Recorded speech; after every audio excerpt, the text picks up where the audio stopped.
सम्मानित भारतीय जीवन बीमा निगम में कार्यरत सभी अभिकर्ता साथियों एवं पॉलिसी धारकों, मैं आप सभी का हार्दिक स्वागत और अभिनंदन करता हूं।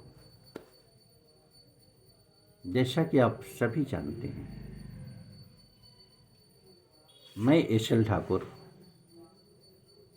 All India life insurance agent association के बैनर के तहत देश के नागरिक पॉलिसी धारक के अधिकार से, अभिकर्ता के अधिकार से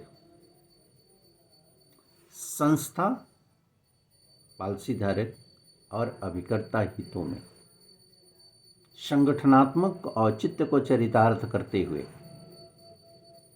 बड़ी ही गंभीरता और प्रबलता से आप सभी के हितों में मैं आवाज़ उठाता रहता हूँ। और यह आवाज़ तब तक उठती रहेगी जब तक कि बेहतरीन भारतीय जीवन बीमा निगम के अंदर व्यवस्था नहीं हो जाती। आज मैं विशेष करके आपका ध्यान आकर्षित करना चाहता हूँ। भारतीय जीवन बीमा निगम के अंदर विपणन से जुड़े हुए सारे लोग, जैसे विशेष करके मंडल प्रबंधक हो, विक्रय प्रबंधक हो, विपणन प्रबंधक हो या शाखा प्रबंधक हो, मैं आपका ध्यान आकर्षित करना चाहता हूं इन लोगों के तरफ। सूचना अधिकार अधिनियम 2005 के अंतर्गत मैंने कुछ सूचनाएं मांगी थी। वो सूचनाएं थी कि सार्वजनिक संस्था भारतीय जीवन बीमा निगम के अंदर बिजनेस प्रमोशनल मीटिंग पर कितने खर्च होते हैं और उसे किस रूप में मैनेज किया जाता है, यानी वो खर्च कहाँ से आते हैं और कहाँ खर्च होते हैं।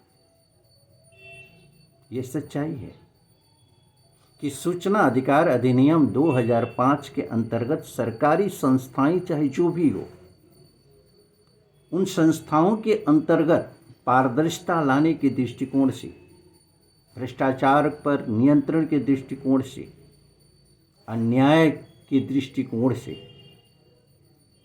मैं धन्यवाद देना चाहता हूं कि कांग्रेस ने इस कानून को बनाया था।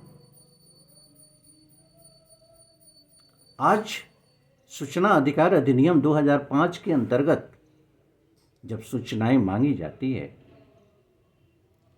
तो अधिकारियों के पास कोई जवाब नहीं होता है। जैसे मैं उदाहरण देना चाहता हूं कि बिजनेस प्रमोशनल मीटिंग में आपके कितने खर्च होते हैं, प्राइस डिस्ट्रीब्यूशन में कितने खर्च होते हैं, इंसेंटिव के रूप में कितने खर्च होते हैं, टिफिन के रूप में कितने खर्च होते हैं, पेट्रोल अलाउंस के रूप में कितने खर्च होते हैं, आपके सैलरी के रूप में कितने खर्च होते हैं, अदर एडवांटेज के रूप में जब पूछा जाता है तो इनके पास जवाब नहीं होता है। यह सच्चाई है कि ये निजता का उल्लंघन नहीं है। पब्लिक सेक्टर में सारी चीजें पारदर्शी होती है। नव व्यवसाय के अंतर्गत हमारा बिजनेस का ग्रोथ क्या है, रिन्यूअल परिवर्तित कमीशन के रूप में हमारे पास प्रीमियम कितने आते हैं, हम कहाँ किस रूप में इन्वेस्ट करते हैं, किस रूप में खर्च करते हैं। प्रत्येक देश के नागरिक को यह अधिकार है कि वह जान सकता है। आरटीआई का कोई ऐसा सेक्शन नहीं है जिसमें कि इनको छूट प्राप्त हो। छूट न प्राप्त होने के बावजूद भी सूचनाएं गलत दी जाती है।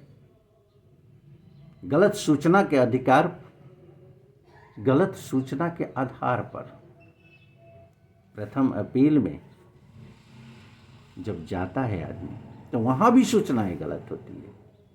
सेकेंड अपील का सीधा सीधा मतलब होता है माननीय केंद्रीय जन सूचना आयोग से। जब हम CIC में जाते हैं तो CIC द्वारा ये फटकार लगाई जाती है, और छोटे अधिकारियों को नहीं, जोनल मैनेजर को नहीं, डिविजनल मैनेजर को नहीं, ब्रांच मैनेजर को नहीं, फटकार लगाई जाती है अध्यक्ष भारतीय जीवन बीमा निगम को कि आप सूचनाएं गलत देते हो। आपके यहाँ सूचनाएं जो दी जाती है वह गलत दी जाती है। आपके यहाँ जन सूचना अधिकारी परिपक्व नहीं है, उससे प्रशिक्षण की जरूरत है। उसे प्रशिक्षण दो, सही सूचना दो। इससे बड़ी फटकार क्या हो सकती है? शर्मसार हो जाता है भारतीय जीवन बीमा निगम का पूरा एडमिनिस्ट्रेशन, लेकिन शर्म नहीं आती। शर्म आए तो कैसे आए? आप ध्यान दें, इन्होंने फंडामेंटल राइट का उल्लंघन करके अभिकर्ताओं के लिए दमनकारी नीतियां बना रखा है।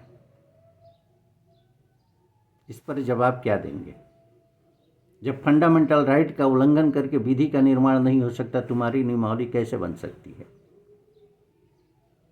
फंडामेंटल राइट का उल्लंघन करके इन्होंने सर्कुलर बना रखा है, जिसे 3 अगस्त 2021 को ईडी मार्केटिंग ने जारी किया है। तो मौलिक अधिकार का संरक्षण का दायित्व कानून का है, नियमों का है, दमन का नहीं। आप जवाब क्या दोगे? आपके पास कोई जवाब नहीं है, और आप एक अपनी गलती छुपाने के लिए, आपके भ्रष्टाचार पर जब प्रहार होता है, मिस सेलिंग पर जब प्रहार होता है, जब आपकी अव्यवस्था को लेकर के आवाज़ उठाई जाती है, जब इसमें सुधार की बात की जाती है, तो आप धमकी देते हो, आप कार्रवाई करते हो। पूरे देश के अंदर ये संदेश देने का प्रयास करते हो कि कोई भी अभिकर्ता कम्युनिटी का लीडर हो या कोई भी किसी संगठन का लीडर हो, अगर आवाज़ उठाएगा तो उसके ऊपर लाइन ऑफ एक्शन लिया जाएगा। मैं सवाल पूछना चाहता हूँ, अब बताओ ना, वो अधिकार कौन सा है? अगर अधिकार है तो आप भी सोशल मीडिया पर हमें प्रमाणित करके ये बता दो। मैं तो सवाल पूछता हूँ, आप बता दो ना। मुझे कानूनन ये राइट है, मुझे संविधान इजाज़त देता है, मुझे कानून इजाज़त देता है नियमों का दुरुपयोग करने का, फंडामेंटल राइट का उल्लंघन करने का।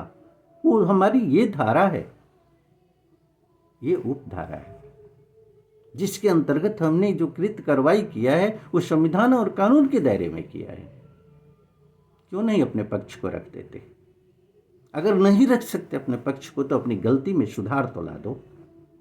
हमारी लड़ाई यहीं खत्म हो जाएगी, नहीं तो अनवरत लड़ाई ये चलती रहेगी दमन के खिलाफ, शोषण के खिलाफ, अन्याय के खिलाफ, अत्याचार के खिलाफ। प्रबंधन का मुर्दाबाद होगा, संगठन का इनकलाब होगा। यह इनकलाब बिल्कुल नहीं रुकेगा, क्योंकि अनजस्टिस के खिलाफ ये इनकलाब है। यह इनकलाब लगातार चलता रहेगा। ये परिवर्तन का इनकलाब, ये नहीं रुकेगा। विचार करो आप, बेहतर माहौल बना करके, नियम कानून के आधार पर, मानवता और संस्कार से युक्त होकर अपने दायित्व का निर्वहन करें। हम आपके सहयोगी साबित होंगे, हम आपकी सराहना करेंगे, नहीं तो इनकलाब होगा। धन्यवाद साथी।